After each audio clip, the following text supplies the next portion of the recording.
मुख्यमंत्री पुष्कर सिंह धामी ने सचिवालय में चारधाम यात्रा व्यवस्थाओं की समीक्षा की। उन्होंने अधिकारियों को निर्देश दिए कि सुरक्षित और सुगम चारधाम यात्रा के लिए शासन और पुलिस के वरिष्ठ अधिकारी सड़क मार्ग से ग्राउंड जीरो पर यात्रा व्यवस्थाओं को देखें।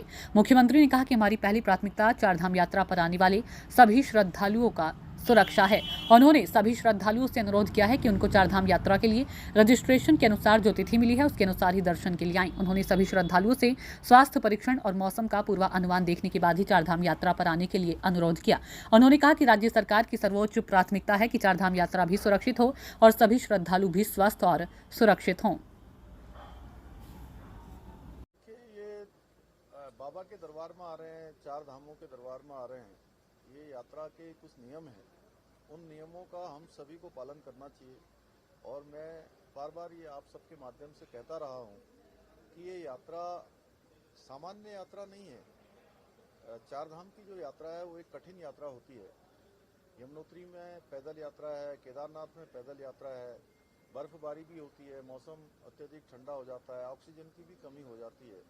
इसलिए प्रॉपर अपना चेकअप करवाने के बाद हेल्थ का जो पूरा एक रूल है उस रूल को फॉलो करना चाहिए, नियम को फॉलो करना चाहिए, तभी वो यात्रा प्रारंभ करें।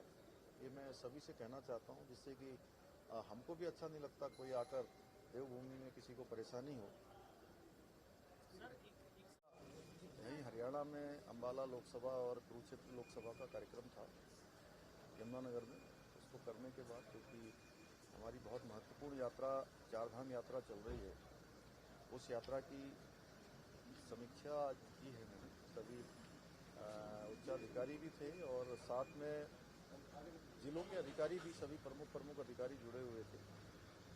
क्योंकि पिछले दिनों से यात्रा जब से चली है, यात्रा में आने वाली लोगों की संख्या अत्यधिक हो गई है और गत वर्ष की तुलना में लगभग दुगनी संख्या इस बार आ गई है। इसलिए मैंने पहले भी यात्रा शुरू होने से पहले भी लोगों से अनुरोध किया था, श्रद्धालुओं से और तीर्थयात्रियों से, कि अपना रजिस्ट्रेशन करवा के ही यात्रा में आएँ।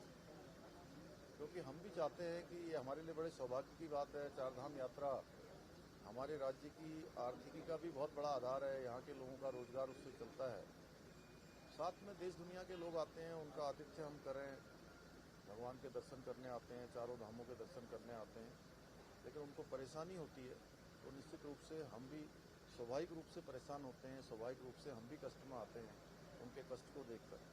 इसलिए आज उन सभी पहलुओं पर बात करी है कि ऑफलाइन रजिस्ट्रेशन है, ऑनलाइन रजिस्ट्रेशन है, लोगों का आना जाना है, उनके रास्ते में चूँकि संख्या अधिक होने के कारण से पहुँचने में भी देर हो रही है, एक धाम से दूसरे धाम पहुँचने में देर हो रही है। तो सभी की सुविधा के लिए और अच्छे से अच्छा यात्रा में जो भी है उसको करना है। तो सारे लोगों को इसी में चर्चा आज हुई है और हमारा प्रयास है कि जल्दी से जल्दी ये यात्रा पूरी तरह से हमारी स्मूथ हो जाए और आने वाले लोगों को किसी कष्ट का सामना न करना पड़े।